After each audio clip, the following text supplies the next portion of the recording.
പശ്ചിമ ബംഗാൾ മുഖ്യമന്ത്രി മമതാ ബാനർജിക്ക് വാഹനാപകടത്തിൽ പരിക്ക്. മമതാ ബാനർജി സഞ്ചരിച്ചിരുന്ന ഔദ്യോഗിക വാഹനം മറ്റൊരു വാഹനവുമായുള്ള കൂട്ടിയിടി ഒഴിവാക്കാൻ ബ്രേക്ക് ചെയ്തപ്പോൾ അപകടത്തിൽപ്പെടുകയായിരുന്നു. കൊൽക്കത്തയിലേക്ക് വരുമ്പോഴാണ് സംഭവം. വാഹനത്തിന് മുൻ സീറ്റിലാണ് മമത ഇരുന്നിരുന്നത്. ബ്രേക്കിട്ടപ്പോൾ വാഹനത്തിൽ മമതയുടെ തലയിടിക്കുകയായിരുന്നു. നെറ്റിയിലും കൈക്കും പരിക്കേറ്റു.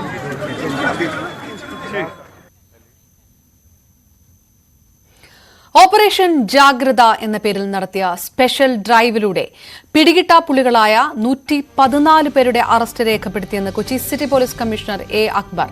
ബലാത്സംഗം, പോക്സോ, മയക്കുമരുന്ന് കേസുകൾ ഉൾപ്പെടെ ഗൌരവമേറിയ കുറ്റകൃത്യങ്ങൾ ഉൾപ്പെട്ടവരാണ് പലരും. സൈബർ സെല്ലിന്റെ സഹായത്തോടെ പ്രതികൾ എവിടെയുണ്ടെന്ന് കണ്ടെത്തിയാണ് പരിശോധന നടത്തിയതെന്നും കമ്മീഷണർ.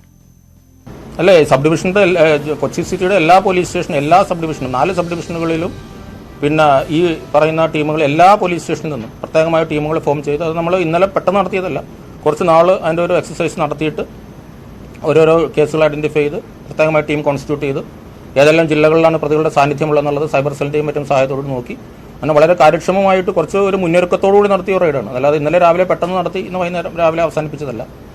ഒരു 2 ആഴ്ചത്തെ എഫർട്ട് ഇതിൻ്റെ പുറകിലുണ്ട്. നമ്മൾ ഇത് പല ഘട്ടങ്ങളിലും കഴിഞ്ഞ വർഷവും പല ഘട്ടങ്ങളിലും നമ്മൾ സ്പെഷ്യൽ ഡ്രൈവുകൾ നടത്തിയിരുന്നു.